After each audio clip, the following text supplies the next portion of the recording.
What's up guys? Kumusta kayo? It's me again, Joseph Kate. So for today's video guys, let's talk about BDO credit card delivery. Pag-uusapan natin guys, gaano nga ba katagal dumating yung credit card sa inyo? Yung kapag nag-apply kayo tapos out for delivery na, gaano nga ba katagal bago dumating sa bahay ninyo or sa delivery address? At the same time, paano natin malaman yung status, kung ano na nangyayari, kung nasaan na siya? Pwede natin malaman yun at ngayon ay i-share ko yan sa vlog na ito. At saka pag-uusapan din natin guys yung delivery process and then yung requirements para makuha ninyo yung credit card ninyo. Kasi hindi siya basta-basta ibibigay ni rider guys sa inyo. Kailangan yung proof of identification. So mamaya i-share ko sa inyo kung ano yung requirements para maibigay sa inyo yung BDO credit card ninyo. Pero bago yun, nais muna kitang imbitahan na mag-subscribe sa YouTube channel ko kung bago ka pa lang kasi marami pa po akong i-share ng mga tutorials, knowledge, and experience of mine in the future. Kaya naman huwag niyong kalimutan mag-subscribe para updated kayo lagi sa mga vlogs na i-upload ko. Yun lang po at sobrang maraming salamat po.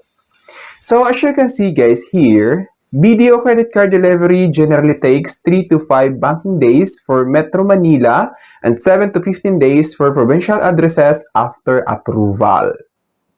So as you can see dito guys, sa Metro Manila, kapag yung address mo na kung saan ipapadala nila yung credit card na na-approve nung nag-apply kayo, ay nasa loob ng Metro Manila, what I mean is, covered siya ng Metro Manila like Pasig, Parañaque, Pasay, Mandaluyong, ganyan, Quezon City.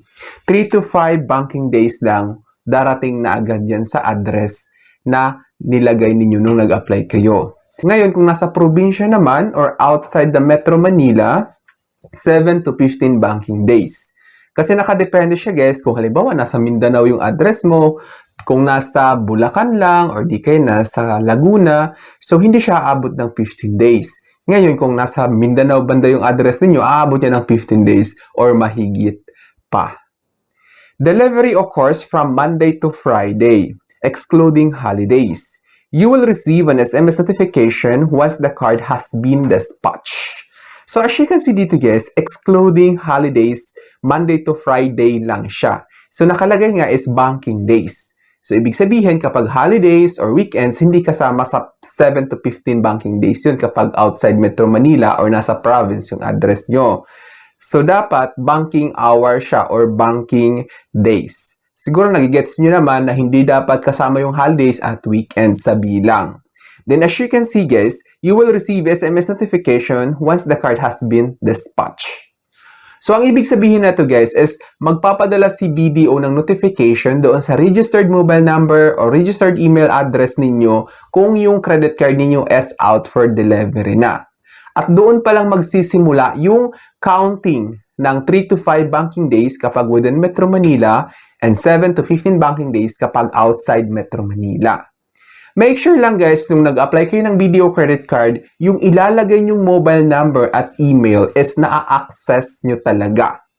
In short, sa inyo talaga yun at ginagamit nyo siya all the time para ma-monitor ninyo yung notifications and lahat ng information na isasend ni BDO regarding your BDO credit card delivery.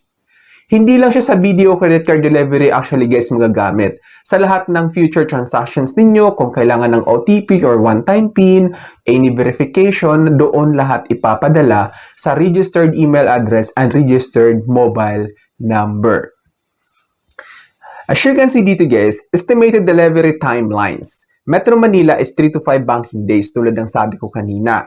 Luzon is 5 to 7 banking days. So, ito na yung breakdown guys ng locations. Visayas and Mindanao is 7 to 15 banking days tulad ng sabi ko kanina. Ulitin ko, kung Metro Manila, 3 to 5 banking days. Hindi kasama yung holidays and weekends dyan.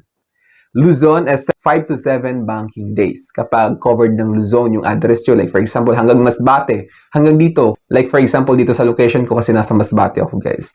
So, covered yung Masbate ng Luzon. So, 5 to 7 banking days dito sa address ko. Ngayon, kung Visayas Mindanao na, yung address ninyo, aabot siya ng 7 to 15 banking days. Key consideration, delivery process. So, ito yung process guys. Cards are delivered to the registered home address for the addresses provided during application.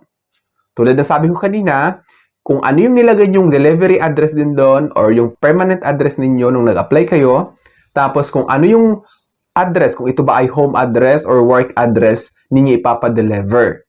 Kasi papapiliin kayo kung saan i-deliver yung card. Kung sa home address ba ninyo or sa permanent address or sa work address ninyo. Ganun yun, may mga options yan doon, guys. Requirement.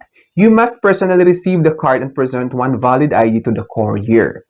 So ito yung mga kailangan nyo malaman, guys, na kailangan ng valid ID sa pag-receive ng credit card ninyo kapag personal. Sad to say, guys, hindi po tumatanggap or hindi po pwede yung representative. Kailangan talaga is ikaw mismo. Depende yan sa bangko kung i-allow nila na payagan yung representative kung wala kayo sa bahay.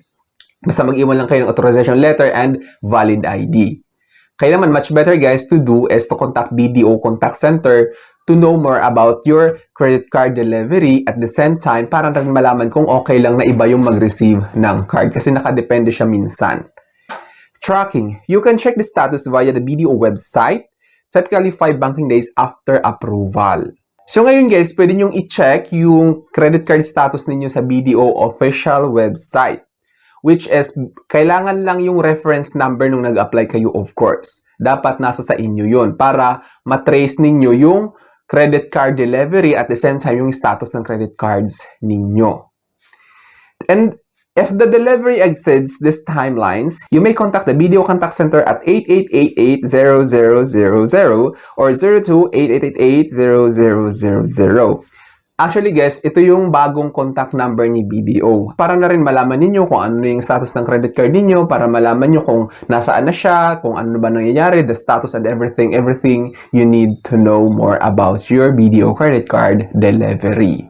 So, yung take note lang, guys, when it comes to credit card delivery, kapag hindi dumating sa expected time frame given, like for example, sa Metro Manila, 3 to 5 banking days, sa Luzon is 5 to 7 banking days, then sa Visayas and Mindanao is 7 to 15 banking days.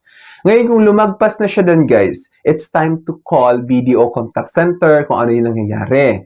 Tapos, kung hindi talaga malocate yung address nyo, kasi minsan hindi malocate yung address nyo, so ano nga ba yung dapat nyong gawin?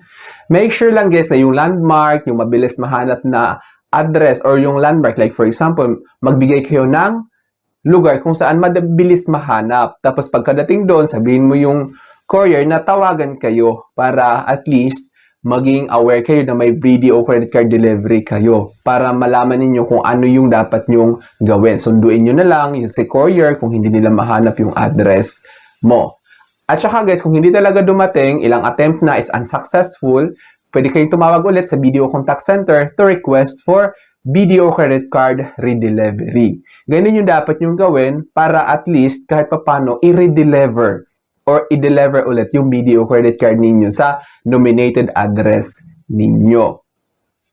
At saka yun, guys, kapag hindi talaga dumating, mahihirapan talaga, maybe it's time to request for BDO credit card pick up by branch. Doon na i-deliver sa branch kung saan mas malapit kayo or kung ano yung branch na kung saan convenient kayo kunin yung credit card ninyo para sure na makuha ninyo. So I think that's all for now. Sana may na-share ako. Don't forget to subscribe for more videos. It's me again, Joseph Kate, that says, we don't have cash because we go for cashless transactions. Bye-bye!